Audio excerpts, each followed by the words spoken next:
Good morning. It is October 8th, Wednesday. Look at that beautiful moon. It's much more beautiful, well, I should say much more bright last night, but it's our beautiful hunter's moon. And it is such a gorgeous morning, nice and early before Pilates. I'm gonna go get my sweat on, enjoy the heck out of that. And this is the sunflowers. They are doing super well, even though I hacked at them a few weeks ago. The passion flower are blooming a lot. The other day there were a whole bunch of purple and yellow right here in very gorgeous form. Here's one opening, two opening. Beautiful passion flower. And I have coffee in my hand, so it should be fun trying to open the gate. Should have done that first. Oops. Party foul. I've been working on, this is the north side of the garden. I've been working on that, and this is the south side of the garden. I need to get to that at some point, but I figured I would focus on the north side first because thinking of it as a whole is a bit overwhelming. This right here is the pear tree, and it has grown quite a bit. We planted that in February, March of 2021, and haven't had any pears yet, although the apples that we planted at the same time have produced. But, you know, different trees do different things. And here is the blackberry. I mean, I gotta kind of stand back a little bit so you can really appreciate the mess of it. It is crazy blackberry. I have got to do some trimming on it this year. I know that it produces on new canes, so I kind of have to figure out the old growth from the new growth. Maybe I'll make some kind of basket or something from the blackberry vines, or some kind of garden thing. I don't know. Maybe I'll weave it into something. I don't know. Maybe I won't. I could just chip it up and throw it on the ground. So I got out here Sunday, and Jeff did too. He helped me. He moved this line of bricks here. It was a foot to the left, and he moved it a little bit because I had no more space to walk, and I didn't like walking behind there. I can still plant anything that vines back there. On the other side, there's a water line that goes behind it. You can see that here. You see a little brown water line there. It goes behind it. So I can very easily plant anything that vines to go up the outside of it as well. The arches. I planted some golden bell peppers. That's what these are here. There's golden bell peppers. This is broccoli. And of course I have some onions hanging around from last season. And then keep going forward. This is a sad little tomato that hung around. I don't know, it might die, it might live. We'll see. But it hung around from last season as well. And it's getting more water, so it might come back. This back here is a black beauty eggplant. I love baba ganoush. I have 6 of those planted around. I'll show you where they are. This here is alfalfa. And I hacked that back about a week ago, and it has grown quite a bit already. The chickens love it as fodder, and then I also take it and I can put it into a tea. Alfalfa tea is really good. You can look up the benefits of alfalfa. It's got tons of nutrients, and it is a minor for nutrients in the garden. It mines, the roots go very deep, and it mines deep nutrients and brings them up to the surface through their leaves. If I use the leaves as compost, then it will break down and feed the garden. It's like fertilizer once you do that. So another eggplant. This is all broccoli down here. And then this is red cabbage. There's 3 here, and there's 3 on the other side as well. Then these are 6 habanero peppers here. Habanero is a habanero type pepper without the heat. So you get all that wonderful citrusy pepper flavor with no heat. That way Jeff can understand how wonderful habaneros are, because he doesn't like the heat.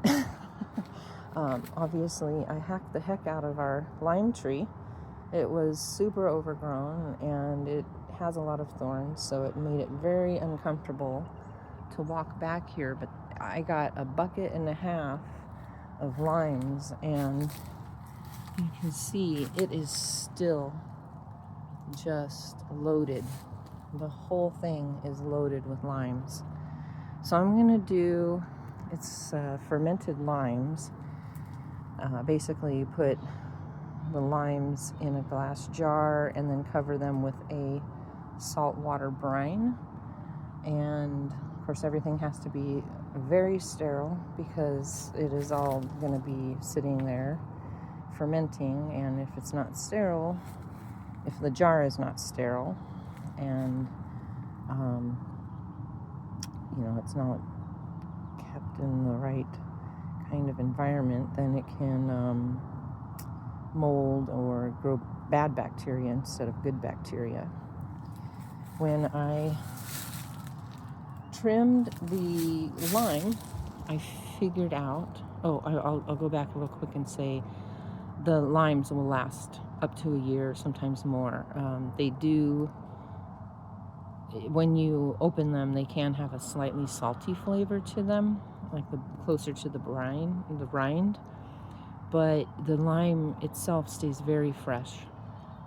The limes are put in the jar whole as well. You can look it up on YouTube, fermenting or preserving whole limes, and you can find all kinds of good stuff on that. This right here is a tangelo right there in the corner, and that tangelo was planted at the same time the lime tree and the lemon tree were planted. It just didn't grow fast and it never produced. But this year we have our first 3 tangelos, so I'm really excited for that. The lemon is loaded. It is just loaded. You can see this is just one limb, just completely loaded. There's another little citrus tree down here, but it's not, I don't think it's producing. I'll have to double check, but I don't think it's producing yet. But these lemons are just loaded. And you can see that there's a branch even dripping down into my neighbor's backyard. And, I told them, if it's on your side of the fence, it's your lemons. So they can definitely partake if they come out and pick them. I'm not going to get upset about that. They know that. They're awesome neighbors. I love them dearly. I'm very fortunate to have 2 sides full of fantastic neighbors. And then, look at this lemons. It's just crazy. The Cara orange is producing as well, and oh my gosh, I can't even begin to tell you, if you can grow citrus and you have the opportunity to find a Cara red orange, get it planted, get it growing, because those are delicious. Absolutely delicious. Kind of like a peach vanilla orange flavor. Amazing. So this down here, there's 1, 2, 3 black beauties. This is the red cabbage. Another one down under here. This big plant here is a Rosa Blanca eggplant. The eggplants come out, they're purple and white striped. I don't think there's any on there right now. I can't see any. They're developing, but no. Yeah, they're developing, but not enough. Here. See how pretty they are? They're just beautiful. This is plantain, not plantain the banana, but plantain the weed, kind of. I've planted them on purpose. They are really good. If I have a little cut or something in the garden, I can kind of mash it up and rub it on there. They're really good for wounds, and they're edible, so that's why I planted them. Some marigolds, and tucked into the marigold right here is a cauliflower, and there's 6 cauliflowers all along a line. Back here is jalapeno pepper, and they will produce quite well, and I found a recipe online to make my own sriracha.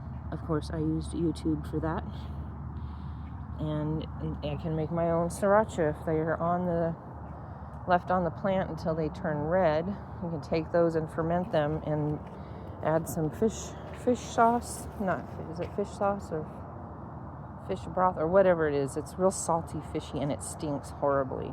But you can add that along with a few other things to make your own sriracha, and it is so good.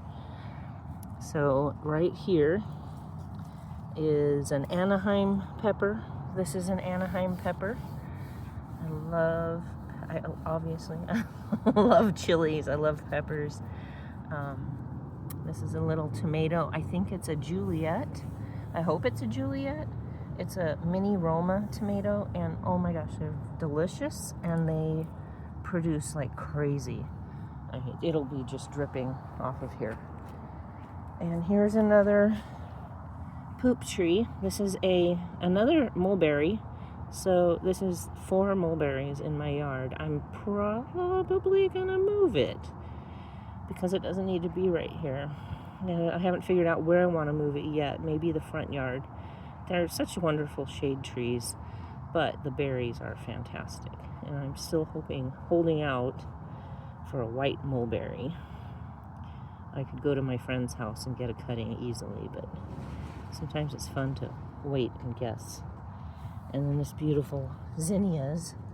I just love how vibrant they are, how they pop. The color just pops. It's so gorgeous. Anyway, that's it. Wednesday. Drinking my coffee. First with the chooks, and then to show you the garden. I'm gonna take a little walk over here to see the chickens. There's some ashwagandha, more passion flower, and oh my gosh, I had a papaya pop up. I've thrown seeds of papaya everywhere in hopes that I'd get one that would pop up, and I did. Can you believe it? I'm gonna have a papaya. I'm just gonna have to remember for when it frosts to get some cover on it to give it some protection. They don't like frost.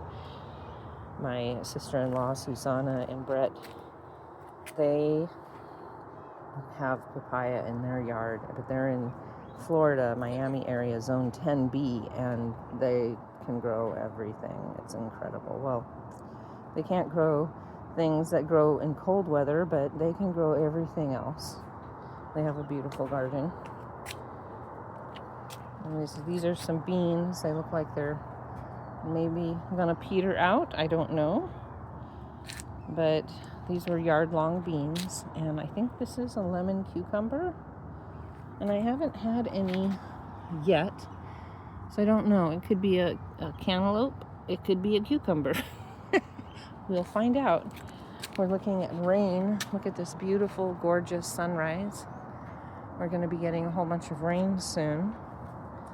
And when that happens, to get the seeds in the ground so that they can enjoy the rain and sprout, because it's supposed to be several days. And look at the beautiful chooks. Look at them. Oh, look at them. Look at Doris. Doris the rooster. He's so beautiful. One day I'll catch him. He'll probably crow, and I'll catch him, and it'll be fun. Or not. Sweet Pea and Georgie are up on the top of the little nesting coop. They are so sweet. I love them. There's Helen. And Silka. Vera. And Rita. Rita the Velociraptor. The darkest of the lavender Orpingtons is Pearl. And the lightest is Opal. And then we have Wednesday and Hanako. And Agnes. Little Miss Agnes and Gertie. Her feathers are finally coming in and she's looking pretty, but it must take a lot of energy because that girl has been acting weird lately. And then Lucy is in the coop. Lucy is my coop hen. She rarely comes out. I love hers dearly. She does come out, but it's not a lot. And I'm getting a little concerned that she might be eating all of the eggs, because I'll get maybe one egg every 2 or 3 days at this point. So it's either her, one of the other chickens, rats, or something's going on. They don't like the weather change. I don't know. Anyway, I love them. I sure love them. Have a beautiful day.